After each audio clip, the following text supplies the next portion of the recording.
We were discussing in the broadest sense, the development, the emergence and the development of the polis, and specifically, I had been telling you about Hanson's theory about the development of the family farm and the individual who worked the family farm as a critical element in that story. Now, that same individual who produced the economic wherewithal that would support independent individuals who were not noblemen, who could conduct their lives in an autonomous way, and who ultimately fought their way onto governmental bodies which allowed them to participate in the key decisions, the political decisions, and all other decisions in the state. That third element of their character, of their place in the world, is the one I want to turn to today. Their role as soldiers fighting for the common cause, and that common cause now being not an individual goal, not a family goal, but the goal of the entire civic community, which was coming into being, and I suppose would have had to come into being in order to have this role, fighting for one's polis. The style of warfare that emerges in this period, apparently for the first time, is what we call the hoplite phalanx, and each half of that needs to be explained. Hoplite comes from the Greek word hoplites, and hoplites is built around the word hoplon, which is the name of a kind of a shield that the infantrymen, and we are talking about an infantry formation here, that the infantrymen wore, or carried, I should say. It was, you want to get out of your head the notion of a shield that's a little thing that you can move around with one hand like that, real easy. That's not what it was.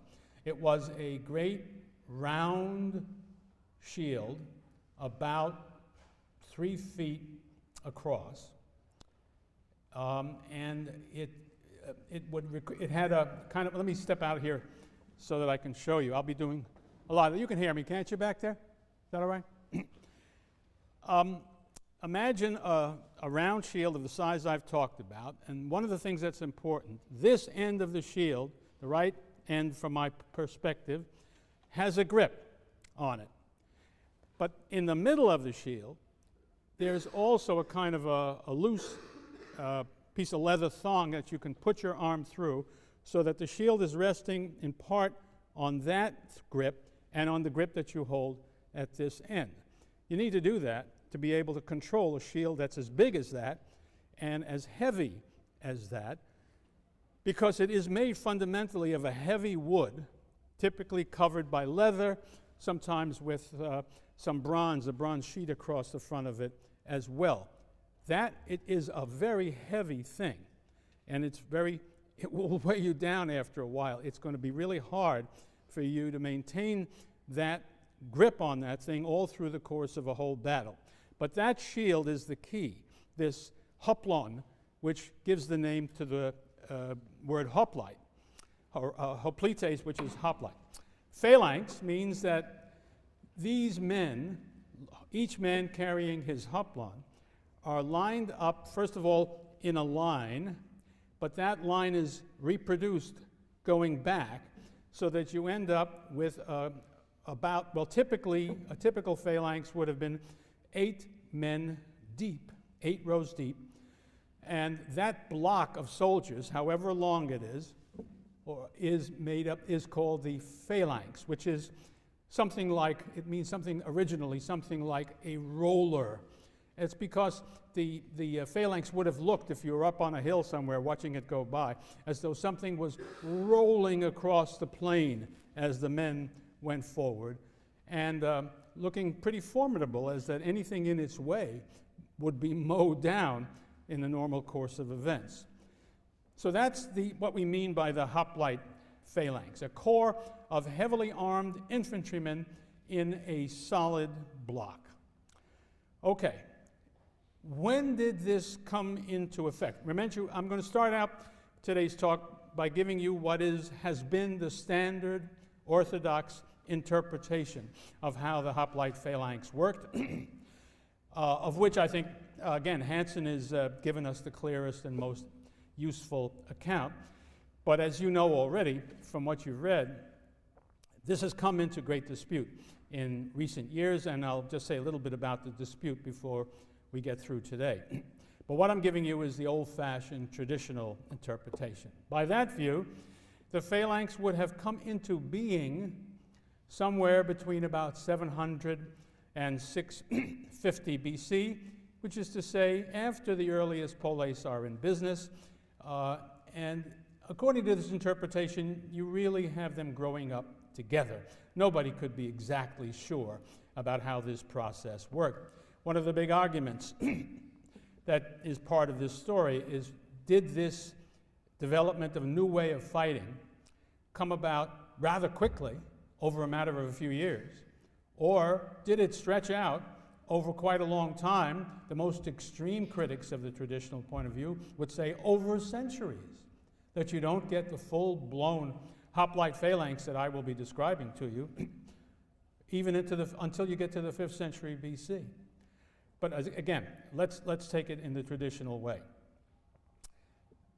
So if you imagine this is growing up as the polis comes into being, let me describe what a hoplite was like, and then try to describe what the phalanx was like and how they operated and what are some of the consequences of their coming into being. The hoplite himself is marked by, first of all, the shield, and second of all, as we continue to think about his defensive capacities, he has a certain amount of armor to protect his body. He has on top of his head a helmet made of bronze, perhaps weighing about 5 pounds. These are approximate. They would have differed from person to person to some degree. A very important element, he would have had a breastplate made of bronze, perhaps as much as 40 pounds worth. He would have snapped across his shins greaves, sort of like the shin guards that a catcher in baseball wears, also made of bronze. The shield itself, as I told you, was made of a heavy wood covered by a leather or bronze sheet about 3 feet across, something in the neighborhood of 16 to 20 pounds worth of shield, and gripped, as I told you before. So you want to think about this hoplite as when he has everything on and when the shield is in place. Again, let me sort of try to demonstrate this. He ought to be covered by some kind of defense from head to toe. The top is this helmet that comes up over his face and covers it pretty totally. It's made of strong metal. It's got very thin slits to be able to see straight ahead. Covered up, everything else is covered up. A good one will cover some of your neck as well. It's very hard to see very much, and you can't see anywhere pretty much but straight ahead. You shouldn't be able to hear very much either. And what else? Mustn't have been too delightful to breathe out of the thing, although your nose is free, but it's covered by a nose piece. So there's this guy with this helmet. It must weigh, I always wonder how the modern football helmets, which are monstrous, I'm so old, we used to play with leather ones without a face mask. What do they weigh? Get any football players here? I think they weigh a lot. I mean, I think they're very heavy indeed, but I don't know how much they weigh. Anyway, if you imagine sort of putting on a modern football helmet with that mask in front of you, you would begin to get an idea, only begin to get an idea of what it was like to have that bronze helmet on your head. So there you are with that. Then you remember, you got shin guards down to your feet. You have this breastplate. Now, between your waist and your shin guard, there's some very delicate territory, and there's no armor. That's what your shield is for. Your shield should cover that territory. You want that shield up so that it pretty well meets your helmet. So it's going to be at a certain distance. But it will also go down to where it needs to go, down here. If everything goes right, your enemy won't be able to penetrate you. But you should be aware that there are two places where you are relatively vulnerable for openers, and that is if somebody can come in above your shield, your throat is going to be available to him. And if somebody can come in under your shield, then your vulnerable area will be vulnerable indeed. So those are places where you see people get wounded and killed, if that can be done. One other very important thing to understand this defensive problem, and this is one of the debatable issues between the old guard and the traditional interpretation. I'm still giving you the traditional view. If you imagine that your hoplite is standing with his left foot slightly extended in front of his right, and we'll see in a moment it pretty well has to be in order to deal with the spear that he's grasping, and if he's holding his shield as he must this far, then he's got a half a shield sticking out in this direction, so that he's pretty well protected on the left side, but he's got nothing protecting his right side. If somebody can come at him from this side, he is very vulnerable from there. Now that's a very important point, because why in the world would you give a shield of the kind I am describing for a man to defend himself if you imagine him standing by himself anywhere, if you imagine him any distance from the rest of the guys fighting alongside of him? This has been one of the major reasons for explaining the function of the phalanx as I will explain it to you. What are you going to do about the vulnerability on this side?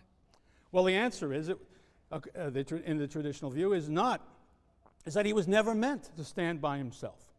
A hoplite only makes sense in a phalanx. And a phalanx understood in this way only makes sense if you imagine very close order. Basically, ideally, the right side of my shield is being met by the left side of the shield of the guy to my right, so that we make a solid block of soldiers able to defend ourselves imperfectly, but really essentially quite well. Obviously, some of us are going to get killed, some of us are going to go down, and we'll cope with that in just a few minutes.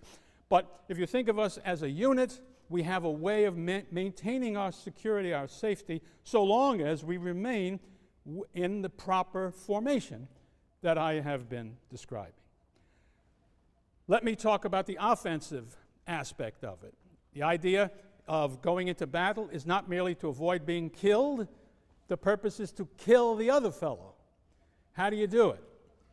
The hoplite has two weapons, of which the most important by far is a pike, I guess is what we would call it. It's a spear that you don't throw. It's a spear that you thrust. And it has, it's got a bronze point, which is the business end of the weapon. Its length might be anywhere from 6 to 8 feet in length. I said bronze, but actually it was the tip was usually iron, but it could be bronze as well. In addition, it had a butt made also of bronze, which could be a lethal weapon. If I strike you in a vulnerable place with a stick that has a bronze butt on it, it could well kill you. It would happen because the spear itself was made of wood, and that meant you can count on it often breaking in the midst of battle, in which case if you have one end of it or the other, you can still have a point that you can use to help yourself in the scrum that is a hoplite phalanx battle. Although I don't quite understand, I should say there's many things about how the fighting went on which we can only attempt to imagine because we just don't have films of ancient hoplite battles, I'm sorry to say. We have people inventing them, but even the ones that are invented aren't very helpful, because it's awfully hard to know how they did what they did. But I think we can imagine some part of it more easily than the other. What I was going to say is that you could, at least theoretically, strike with your spear in an overhand manner, or you could strike with it in an underhand manner. The only thing is I don't know how you do that underhand when you're in the middle of a phalanx. So I will be talking about the overhand stroke, which I find it easier to grasp. So let's see if I can, again, give you some sense of what this is like. You have here's a hoplite standing like this. And when he comes into contact with the opposing army, he will presumably strike down in this way. There are other things that he can do. His shield, in addition to being a defensive thing, is also potentially an offensive weapon. He can belt you with that shield, and if he's stronger than you are, or better prepared, or more balanced than you are, he could knock your shield out of your hand. He could knock you back and open up a space. He could knock you down. And so you should imagine that there's at least one chance to give a guy a shot with the shield, and after that you could just be using it as something to press the other fellow back, and you would meanwhile be whacking away with this in the most simple picture that you can have of how the hoplite would have conducted himself. The other weapon was a short sword that he kept at his side, which presumably he would not use so long as he had a spear, which was a better weapon. But if that broke, if that wasn't available to him, he could turn to his short sword, which was a thrusting sword, not like the Roman short sword, which was double-edged and slashing. You had to stick somebody with this hoplite phalanx sword. Now, that gives you the picture of the individual. I hope you can get some sense of what the phalanx might be like. But as I try to describe how the fighting really went, I always find it necessary to ask for some audience participation so that you can get some idea of what it might have looked like in a very, very limited way. So I would like to ask for some volunteer hoplites. The Greeks, as far as I know, did not allow anybody to be left-handed in a phalanx. Think about the problem. But we don't care. You can be a lefty. Of course, the Greeks only allowed men to fight in the phalanx, but we're much more elevated than that. So could I ask any of you who have the courage to come forward and fight in my phalanx? Nobody? Just come. Come forward. I think we got more room here. Okay.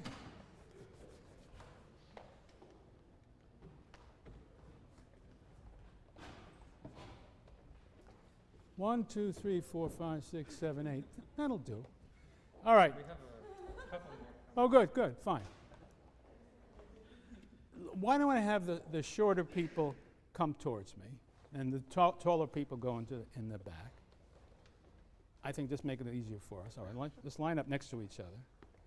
I guess you'll do up here. Come on up. There you go. Now, right behind him, in perfect order, you guys. The biggest guy's in the back. Go ahead. Good, good. And make it a third row. There's enough for a third row. Are we all set? Back up. Make sure you're behind somebody, directly behind somebody. How many we got up front? 4? Have we got 4? So we'll have a 3 in the back. That'll be all right. But you get right behind that guy. You got to be lined up. All right. Now, get into your hoplite stance. Left foot forward. Okay. Now, when you're fighting, if you're fortunate enough, and the Greeks were sometimes fortunate enough, to fight people who were not hoplites, like when the Persians came at them, they fought hoplites against non-hoplites. Boy, that's a nice day for a hoplite. The Persian infantry did not have heavy armor. They did not have that kind of a shield. They had wicker shields. Fortunately, we have vase paintings that show us Persians. For one thing, they're not dressed like civilized people in a dress. They're wearing pants. But their shields are made of wicker, and they don't have that kind of metal body armor and all that stuff. And so you could blow through that infantry like butter. I'm probably never that easy, but really, you're just not going to lose. And the truth of the matter is, hoplites beat non-hoplites in all battles that are fought on flat land in battles that the Greeks fight in. I just want to tell you about, in Herodotus, he tells the tale about how the fighting went versus the Persians, and here's the line he says, "Once the Greeks go to war, they choose the best and smoothest place to go down and have their battle on that."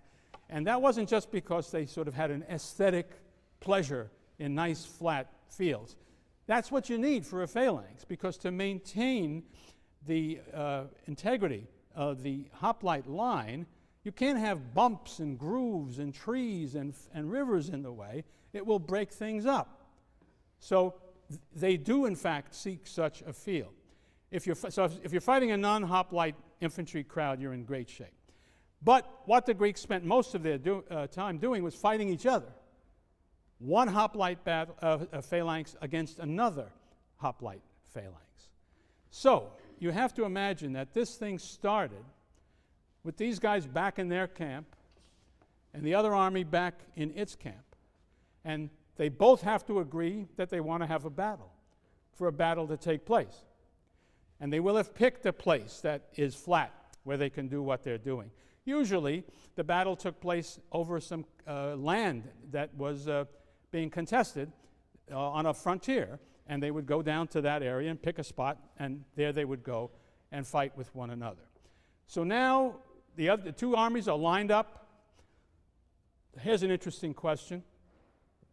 How wide is the line going to be? Well, that's not an answer that is entirely at the disposal of the general, because he's got two considerations that he has to worry about. One is he can't afford to have his hoplite line outflanked, because if I can come around and take care of this guy from this side, he's engaged with the guy who's right opposite him, I can just kill him, no problem at all. So he has got to at least try to be equal with the guy who's furthest on this side, and same with the guy on the other side. So that means he's got to make his line, unless he comes up with some clever trick, the same size as the other guy. Well, typically the two armies aren't identical in size. So if you're going to try to be the same breadth across the field, that's going to affect how deep you can be. And depth, as we shall see once we get started fighting, is relevant in ways that we need to work out. But if one phalanx is 8 deep and the other phalanx is 12 deep, the 12 deep phalanx has an advantage. And so numbers count, but it's not an easy one-to-one question. Various issues will determine who comes out ahead. Okay, now let's make this first battle I'm going to describe for you be as clear-cut as we can make it, and it probably never was like that. Let's imagine my army is the same size as theirs, precisely, so that the line is the same size on both sides. And therefore also the same depth. And so we'll just do this imaginary perfect battle. He's going to have, as the two armies approach each other, I should make it clear, they start out walking at a certain clip. By the way, it's critical that they should stay in formation. Nobody should get ahead of anybody else. How do you do that? With rhythm. And in subsequent armies and later in history used drums to maintain that technique. The Greeks did it by the playing of a flute-like or oboe-like instrument that played a military tune that had you marching forward at the right pace. That was very, very important. So you're marching forward at that pace. But now as you get closer and closer to each other, various items begin to affect your behavior. One is, I would think, fear. In fact, I know. Fear. So what do you can't, supposing you feel like running. Can you boys in the first row run anywhere? You got 7 guys behind you. That's not even an option, and that's a very important aspect of the phalanx. That's not even an issue. So if you're afraid, what are you afraid of? Well, the other guy has got people, I should have mentioned, on the sidelines one way and another, shooting arrows at you, throwing javelins at you, things like that. Well, you want to get through that as fast as you can and engage with the enemy. But there's another reason why you want to get there fast, is because, well, by now you've gotten your, I should have pointed out that we know that before you started out the battle, your general gave you a meal, and he also gave you plenty of wine, so that by the time you're in this position, you've had a few. And there's a science to that too, as perhaps some of you know. No, you don't. College students today have no science at all. They just pour the stuff down their throats with the goal of becoming drunk as fast as they can. That's barbaric in the technical sense. I mean, the Greeks didn't say. Plato's Symposium, all of these guys are sitting around having a drinking party. That's all they do all night, but they also are talking. And they're talking very well, as a matter of fact. And they are, the goal of this conversation is, or this party rather, symposium means, by the way, drinking together. So they're drinking and they're talking. And both of these are supposed to go on at the same time. And here's the thing. The idea is to drink as much as you can without passing out. And at the end of Plato's Symposium, everybody is out, except for Socrates, who looks around and says, oh, well, no more conversation. Everybody's asleep. Off he goes. And we know who won that one. Why could they do that? Well, they weren't, ignorant undergraduates. But beyond that, they drank wine, not those barbarian liquids that you drink. And also, they mixed that wine with water so that it shouldn't get them drunk too fast. Think about how the world has decayed since those days. So anyway, but the point is they've been it still has its alcoholic consequences. And I like to think that the trick for these guys was to get to that level of inebriation before it affects your nerves and your physical ability to act, but it's worked on your brain to the point where you get to that sort of, what I like to think of as that barroom militance, whereby if a guy says, would you pass the peanuts? You say, oh yeah?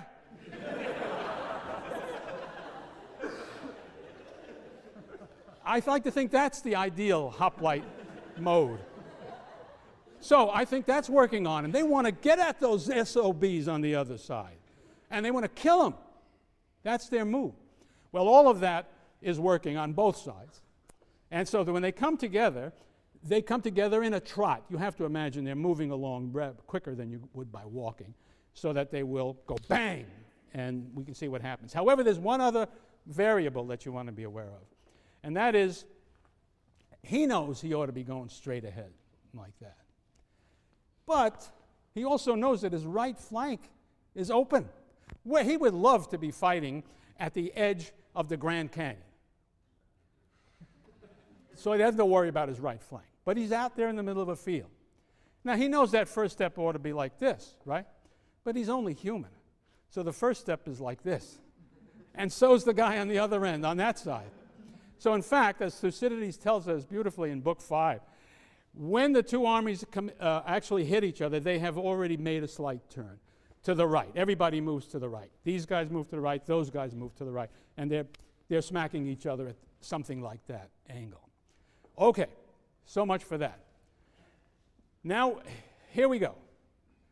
I'm coming at this guy, and what I want to do, if I can, I want to kill him. If I can't, I want to knock him back. Because what I really need to do is to get him out of the way. Let me imagine I've been lucky enough to get you out of the way. You're fighting him. You can't even look at me. But I can do that. Well, that's not fair. No, by no means. By no means. But let's face it, in order to kill you, I had to earn the privilege by knocking him back. Now, let's imagine I've been very lucky and gotten you. Just get down on your knee. Right. Imagine she's very badly wounded or dead, but she's out of it. Now, here's where the ball game can really be determined. First of all, let's consider the man behind her. Is that you? Yes. Right. Now, if you are standing there with your by the way, first 3 rows have a chance of hitting each other. So he's banging away over somebody's head at the guy on the other side. But you see this guy in front of you has just been knocked down. The blood is spurting out of her neck or her side or whatever. And she's groaning down there on the thing. What is your instinct? What? What's your instinct? Tell me. Get out of here. They just killed this guy in front of me and they're coming after me. I always think of that wonderful scene. And how many of you ever saw The Longest Day, about D-Day? There's a wonderful scene where this German officer comes down. He's in charge of the defensive arrangements there at Normandy. He's in a bunker, and he's reporting back to headquarters, and it's dark, and, and suddenly there's enough light, and he sees suddenly on the horizon is 5,000 ships, the whole damn fleet. As he calls back, and he says, they're coming. He says, why? He says, how many? He says, thousands of them. He says, in what direction? He says, auf mich zu, direkt. That's the way it looks to him. So that's what his tendency is. But if he does that, it's very bad news for his city. What he has been trained to do, what he knows he needs to do, is to fight forward and somehow step over her, step on her, do whatever he has to do to fill this hole. He's got to come forward and take the danger and take the blows and close the line. Because if not, now I am in the situation where my guy next to me, he's beating you up, but I can now get her. And I can step in here. And the guy behind me can do the same. And so we can create a wedge in which we are doing the killing and they are doing the falling.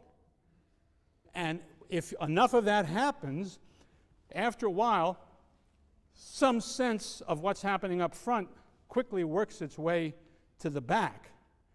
And there can be a moment, there always is a moment in a hoplite battle, where the guys in the back say, uh-oh, we have lost this battle. And so the guys in the back turn and run, which is the only thing you can possibly do once you feel our phalanx is broken. We can't stand against them anymore. And when you start running, the only thing the guys who are left up front can do is run. Now, think of what it's like to run with this in your hand. Can you make much speed that way? No. And speed is what you want. And so the big issue is, this is what you must never do, but this is what you got to do if your phalanx is broken. You got to drop your shield and run. And then I'm on the winning side. What I want to do is kill as many of these guys as I can. However, there's this great question of how far do the Greeks pursue in a hoplite battle? And Thucydides has an interesting passage in there in which he says something that the Spartans win the Battle of Mantinea, and Thucydides says, but the Spartans did not pursue hotly. The Spartans never pursue their enemies very far. It's as though he's explaining, giving an answer to a question that somebody had. Why didn't the Spartans do better in that battle? To which there could be many answers at the Battle of Mantinea. But it seems there's a much easier answer. Basically, the Greeks couldn't pursue very hotly with infantry. They don't want to throw their shields away. They want to keep their shields. So guys with shields are chasing guys without shields. they're not going to chase him very far. Now, another issue that emerges in discussion of these kinds of battles is casualties.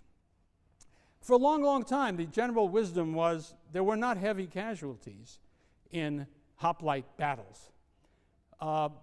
People calculating on what I was just talking about. But then an old Yaley took this course when he was very young, later became an ancient Greek historian, took the wonderfully outlandish device of answering this question. He simply took all the battles in Greek history that we have a record of in which we know what the casualties were like and counted. And he concluded, anybody can check because there they are, that casualties could run as high as 15% at a hoplite battle. That's a high casualty rate. And many a military unit will break if they have that many casualties. And actually what he finds is the winning side would lose about 5%, and the losing side would lose maybe as much as 15%. And so you get some idea, but don't imagine that these were anything like bloodless or easy. They were bloody, although the actual amount would vary with the circumstances. Now, the battle is over in a variety of ways. One guy ran away. That's pretty good. But for the Greeks, it was very important that things should be really official. There were, and there's a lot of debate about what I'm going to say next, there were protocols of fighting that were followed. Some people want to have these be many and for them to be very binding. Others want them to be very few and not very binding, and that's an argument one can get into. But some things seem to be indisputable. For instance, if I say we won the battle, I can prove that to you most of the time. Why? Because I now occupy the land that we fought on. Therefore, I can do what they did. Take a stick, bang it into the ground, hang on that stick a captured helmet. By the way, please get up. Thank you. A captured helmet or a captured corselet, something that represents the military equipment that the losers had that left on the field. We hang it up. That is called a trophy. And the word trophy comes from the word that means to turn, trefo. And it means to, the reason that is, this is the place, you try to put it down at the place in the battlefield where the enemy turned and ran. And that, we own that property now, we own their equipment, and therefore we won the battle. Another tangible way of understanding who won the battle and who didn't is we winners, because we own the field, we can pick up the casualties, take care of those who can be saved, bury the ones who have been killed. We don't have to ask anybody's permission. Burial is very critical.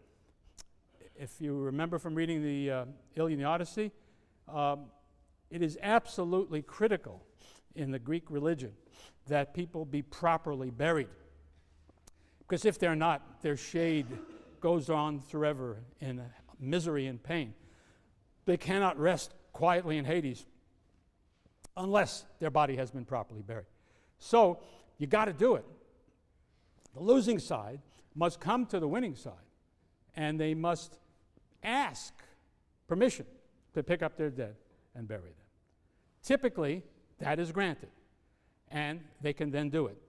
But they are, of course, humbling themselves by making the request and coming down under the orders of the winners and taking their dead away and being buried. So it's very, very clear who won and who lost. And that's, I think it's a very important point, because Greek hoplite warfare, which is the characteristic warfare of the Greeks from the 8th century on into the 4th, is never loses its character as a kind of a game in which there are winners and losers, and the winners are given the prize and the losers don't get the prize. It's a contest, just like everything else in Greek society. And there's a tremendous amount of pride that goes into victory and a tremendous amount of shame that goes into defeat. But we said the same thing about the Homeric heroes, didn't we? And here's the difference. They're not fighting for themselves. They're not fighting for their families. And only to a limited extent are they fighting for their personal glory, their kleos. They are fighting for their city.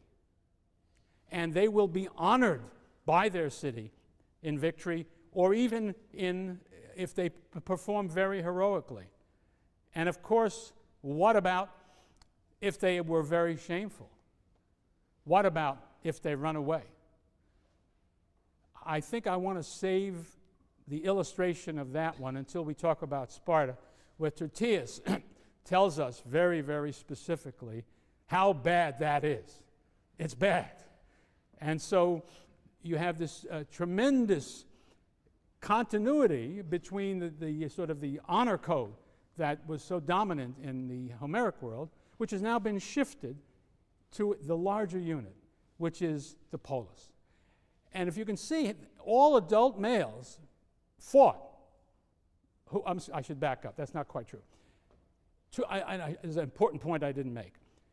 Not everybody gets to fight in the hoplite phalanx. The town, the city, the polis does not provide the fighters with their defensive armor. They might give them their weapons, but not their defensive armor. You can't fight as a hoplite, in other words, unless you can afford to pay for your equipment. And that excludes a goodly number of citizens who are too poor to fight in the phalanx.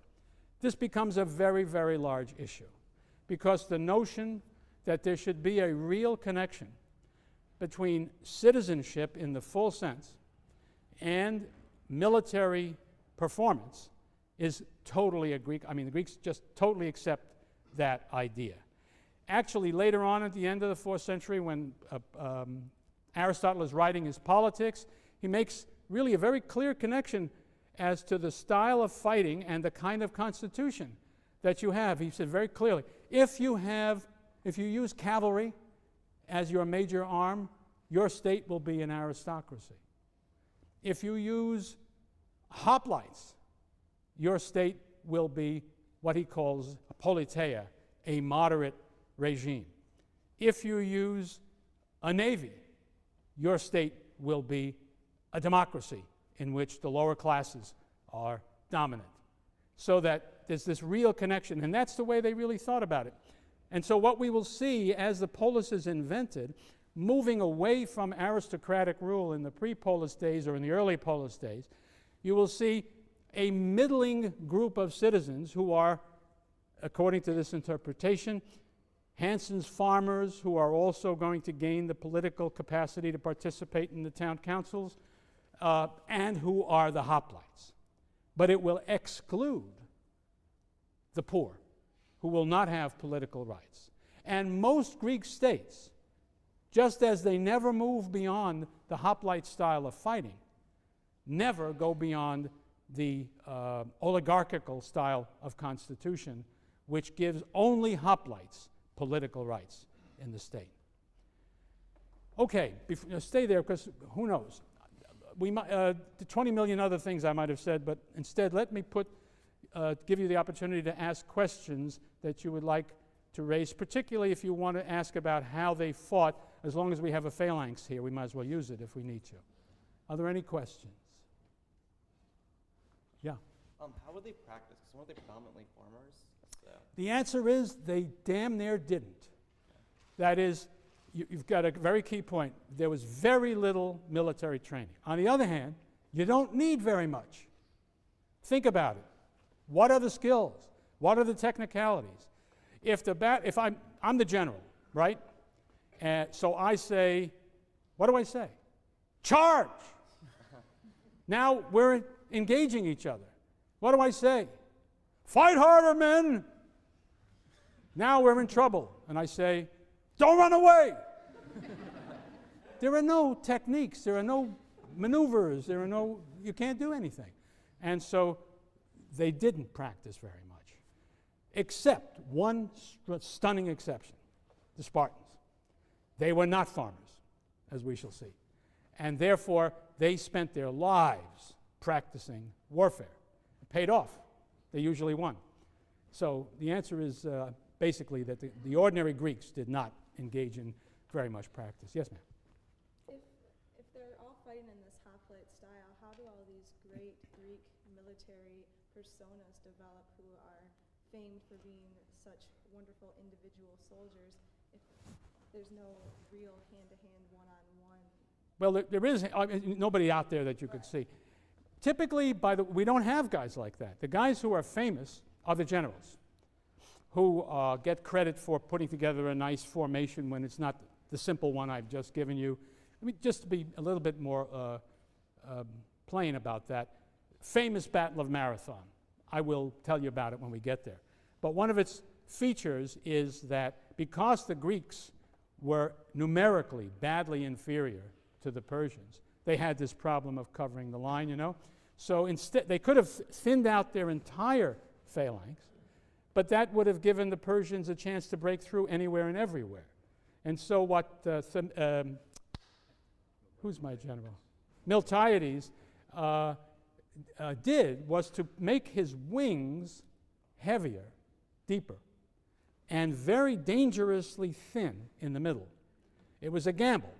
The gamble was, our wings will crush their wings and turn in on them from behind and from the side and set them a-running before they break through our middle. And as Wellington said at Waterloo, it was a damn near thing. The Persians broke through the middle, but just before that, the Athenian wings crushed the Persian wings and set them running for their ships. So everybody says what a genius Miltiades was. Similarly, in naval battles, Themistocles at Salamis comes up with endless clever devices. So you see what I'm driving at. We know those guys.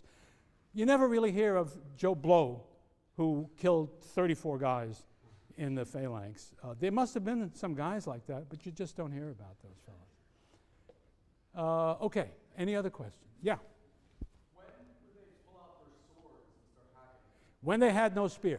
So the spear's going to cross and then they would get broken? Yeah, they would.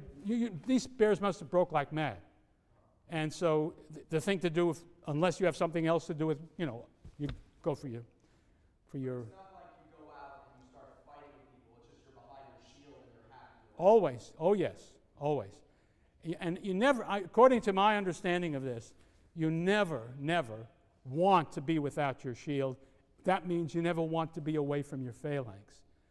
This is disputed. These are the grounds on which this new school, one of the ways in which they argue otherwise. I'll say a little bit about that when I get through with the phalanx.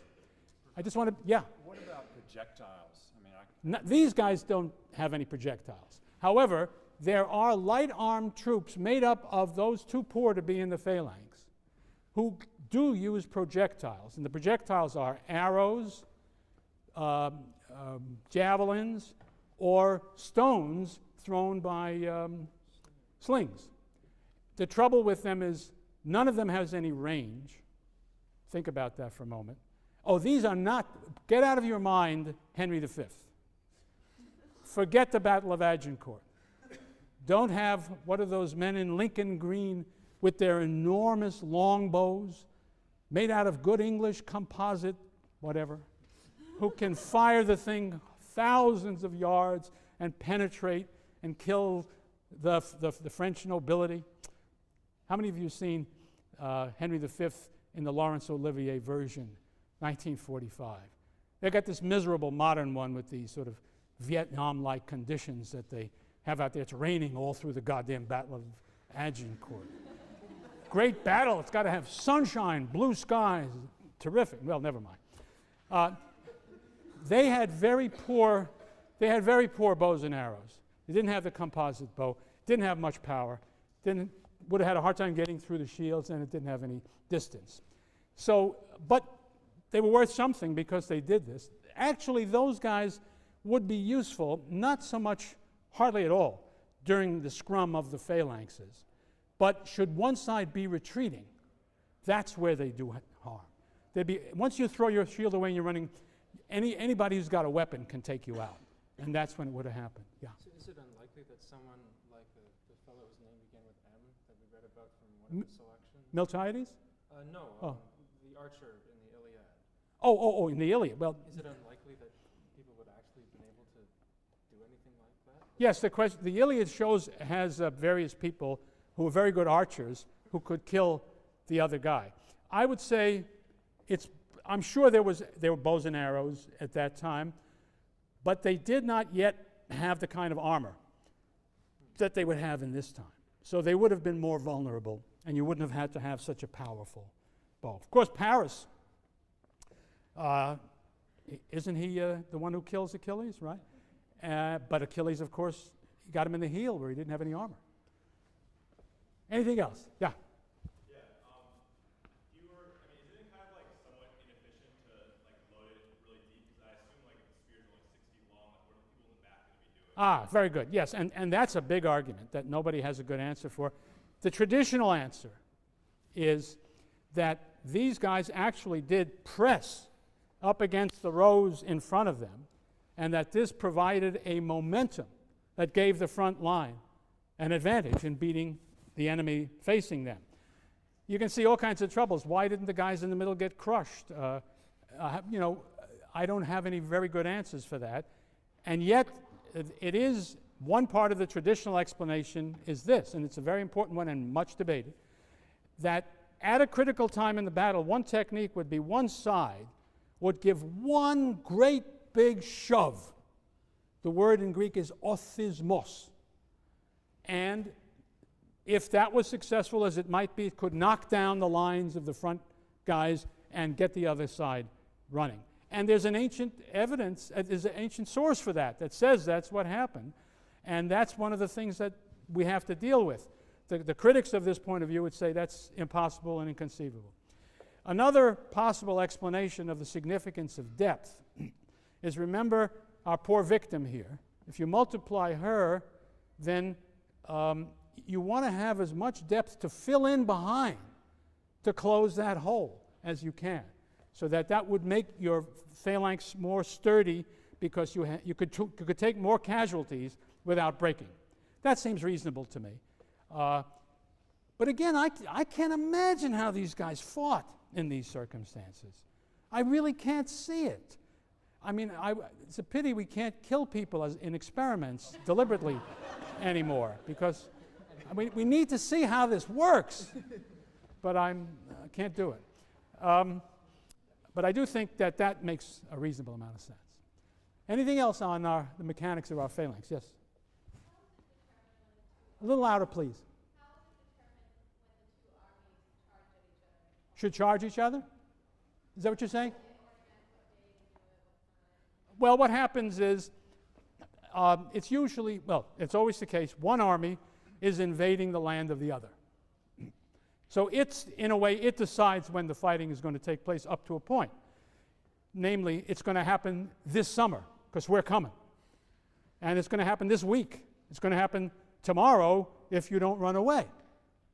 So now the defenders have to do, in the perfect situation, I am marching towards their corn crop, grain crop, at the time just before the grain is going to be harvested. If we cut down that grain, you don't eat this winter.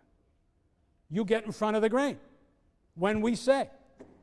So that would be the classic way of determining how it works. It probably wasn't quite that easy, but the invading side goes for something that the other fellow has to defend, and that determines when the fighting takes place. Yes, sir?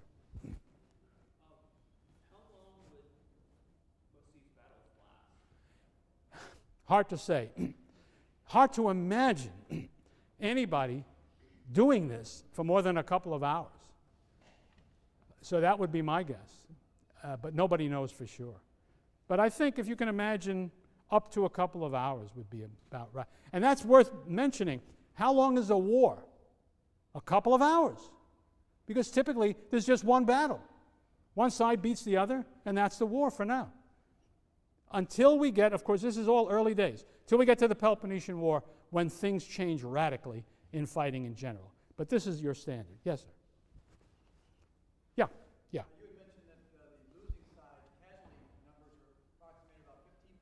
Yeah, it could be that bad.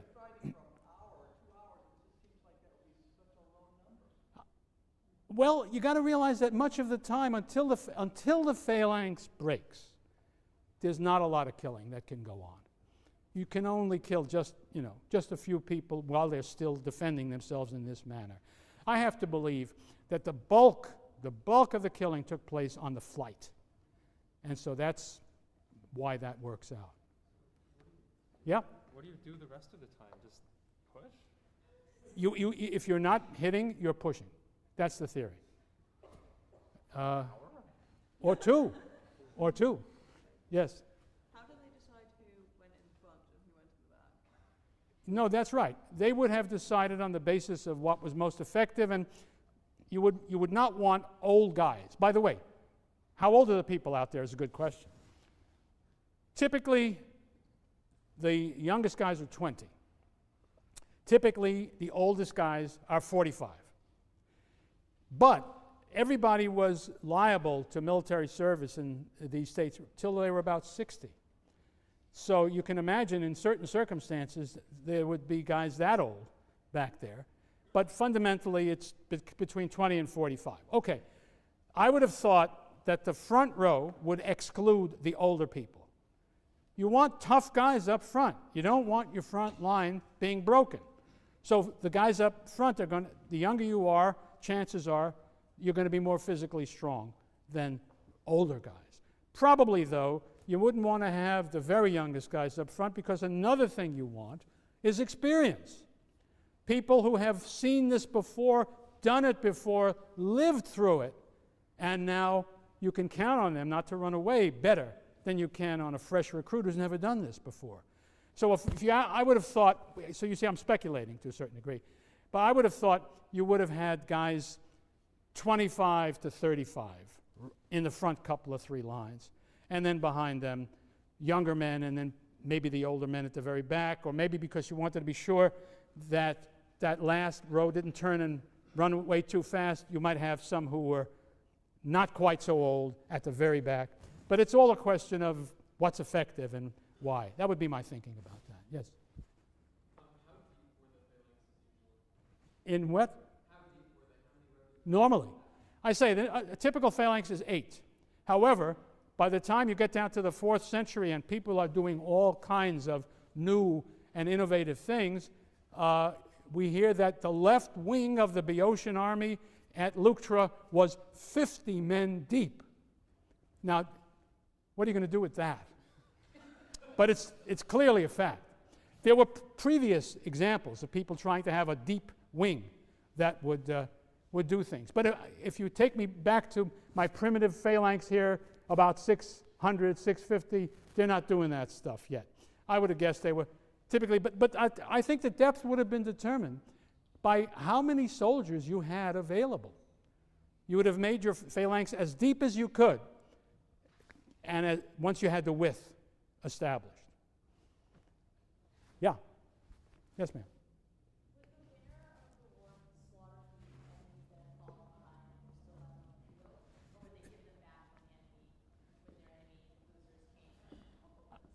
The question is, would the defeated army, would the winning army kill all the defeated guys who were still on the battlefield at the time? It would vary. They could capture them. There's a reason to capture them. You could demand ransom for them.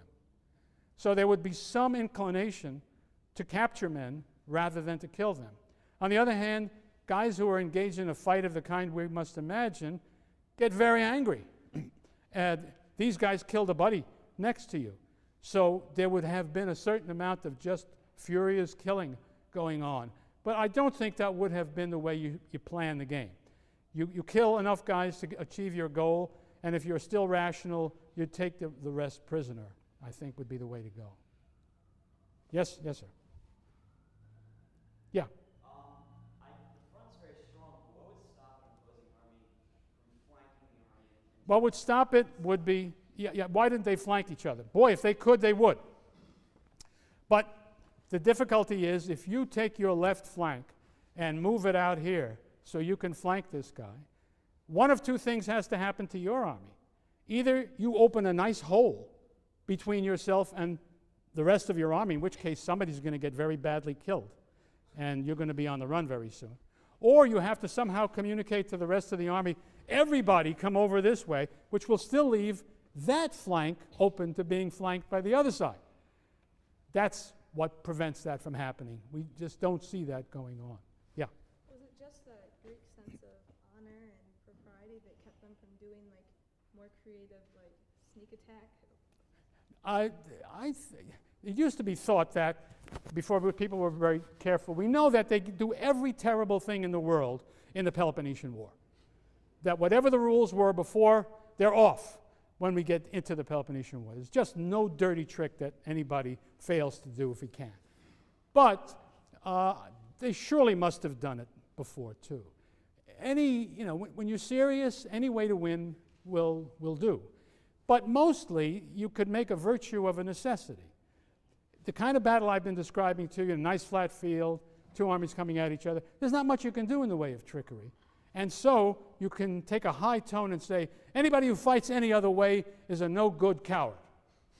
In fact, we have some claim in a Roman writer later on that there was a treaty back in the 8th century BC between a couple of states in Euboea that said they would never use missiles of any kind, because that was cowardly. The only legitimate fighting is man against man, shield against shield, chest against chest. Everybody else is a pussy. So I think that became, and whatever the reality was, that story was always being told. That's the way for a man to fight. Anything other than that is open to suspicion. Well, okay. Thank you very much, Hoplites.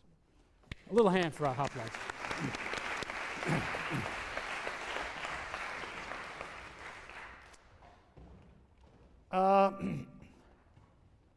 Just a few more little details. The situation begins that, remember, the two sides are opposite each other in the field, probably in the morning. Each side conducts sacrifices in which they ask the gods for assistance in the battle. Sometimes they hope that there'll be a favorable omen suggesting they're going to win. They have breakfast, they drink, and they advance typically to a battle song called the Paean, which we have, what they sang. I don't have the tune, but I have the words. Eleleleo, eleleleo. Does that sound like a good thing to march into battle? It sounds good to me. I like that. And then would come the battle. I talked to you about the pursuit, the aftermath. Here's just one more thing you need to know about this phalanx mode of fighting. When the phalanx fought against any other infantry formation, the phalanx wins. Until, from the time we first hear of Greeks fighting non-Greeks, when the Greeks have the phalanx, I think I'm right in saying they never lose a battle. Finally, they do in the, I think it's the 2nd century BC, when King Philip of Macedon has his phalanx fighting against the Roman legion, and the legion wins. But believe me, it was no easy thing for the legion to win even in that battle. There's nothing automatic about that. But, and so great was the military success of the phalanx that the king of Persia, who was always getting into wars and hiring troops, whenever the kings could, they hired Greek hoplites to fight for them.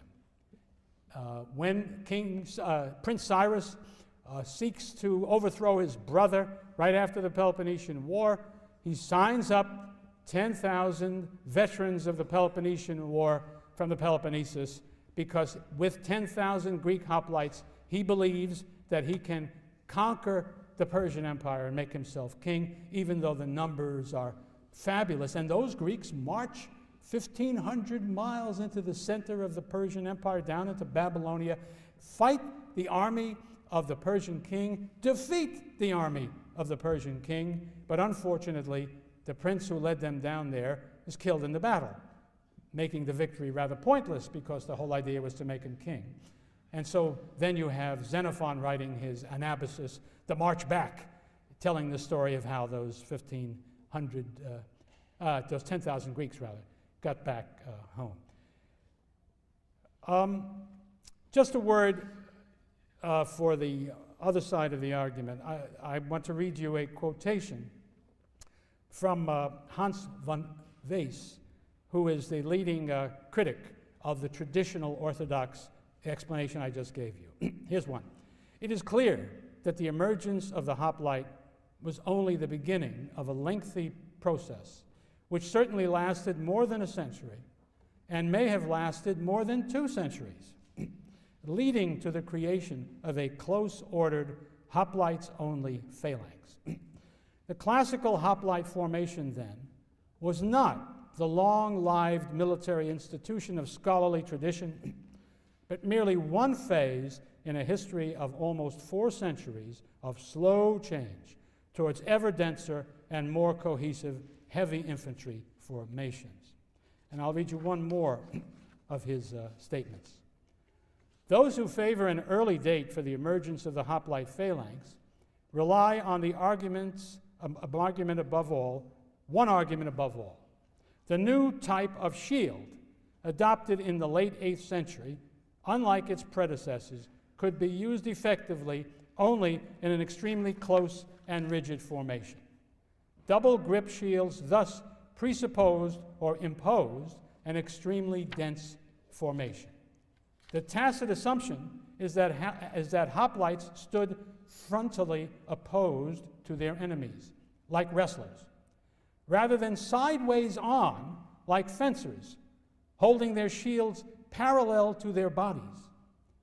But artistic representations show that this is not how hoplites fought. I would say that the crux, the kernel of the critique, a lot of things you can argue about, the kernel of the critique lies in this assertion, which derives its force from an interpretation of pictures on pottery.